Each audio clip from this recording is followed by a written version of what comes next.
Ако се оправдават с това, че нямате пари и не може да си позволите това скъпо занимание фитнеса, не е така. В голяма заблуда сте. Здравейте, отново заставам гол пред вас. Този път ще обърна внимание на нещо друго. Как много хора смятат, че фитнесът е скъпо занимание и непосилно финансово за много хора. Така, ще ви направя една бърза сметка. Аз съм 95 кг плюс-минус. В момента отслабвам малко, лекичко, но целогодишно държа килограми от 92 до към 102-3. Варират. Зимата съм малко повече, лятото съм по-лекичък, съответно по-изчистен. Така, това няма значение. За моите килограми, моят начин на трениране, който е запознат, тренирам доста тежко, като наблягам на покачване на сила, хипертрофия и така нататък, което изисква доста солидно приемане на протеин. Според някои няма нужда толкова, според други има, както и да е. Аз ям повече месо. Да речем, че ям повече отколкото трябва. Но ще ви направя една много бърза сметка. Средно на ден ям около 1 кг месо. Да речем, че това са 15 лева за пилешки гърди. 6 яйца, 100-200 грама хляб и половинка ориз. Това ми е усреднено дажбата за деня. 15 лева за месо, 6 яйца. Колко са? 2-3 лева. Половинка ориз, още 2 лева. Няколко филики хляб и така нататък. Средно за ден аз изяждам 20 лева. Салати почти не ям. Просто не ми харесват. Чакам лятото, когато всичко е хубаво, натурално, тогава си купувам. Зимата, зеленчуци, почти никакви.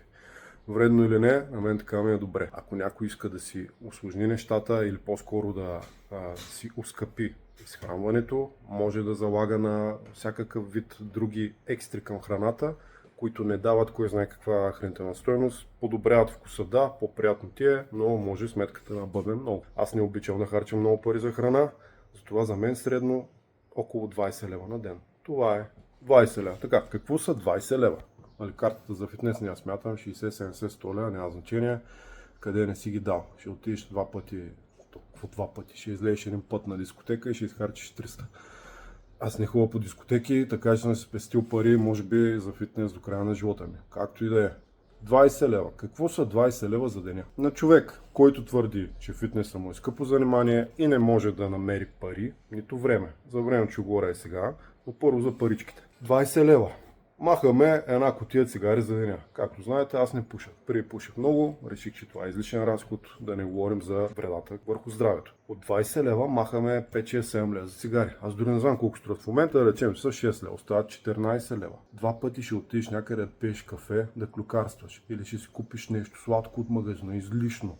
Или ще си купиш нещо за пиене, биричка след работа, ракийка, уиски или нещо друго.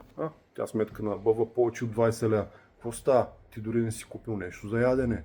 Това са разходи извън сметката ти за храна за деня. Искам да ви кажа, че на мен ми излиза доста по-евтино, отколкото на човек, който дори не тренира, няма никакви спортни цели, не иска да изглежда по определен начин. Той харчи повече пари или тя. Когато се почне с екстрите, с глупостите, ама вафлички, ама това, онова, ама шунки, кашкавалченца, ама не знам си какви сиренца, пармезанче, винца и така нататък. Всички тия глупости набъбват сметката излишно. Да, и забравя да кажа, само че ако съм в периода, в който целя да покача мускулна маса, сила и просто да ставам по-як, това, което ще се повиши от хранителния прием е може би ориза, хляба, въглехидрата. От 500 грама ориз ще ям 1 кг.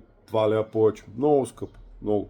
Ако се оправдават с това, че нямате пари и не може да си позволите това скъпо занимание фитнеса, не е така. В голяма заблуда сте. Да, има хора, които наистина едва свързват двата края. Наистина им е трудно да си позволят да се хранят малко по-добре. Да, карат цял ден на макарони, на ориз и на постни храни. Но те не са тези, които пишат коментарите във Facebook по цял ден. Колко било скъпо. Обикновено тези с коментарите, които подвеждат и други хора, са такива слабохарактерни хора, които просто си търсят съмишленици, за да не се чувстват сами в дупката, в която са попаднали. Да, това са комплексари. Точно така.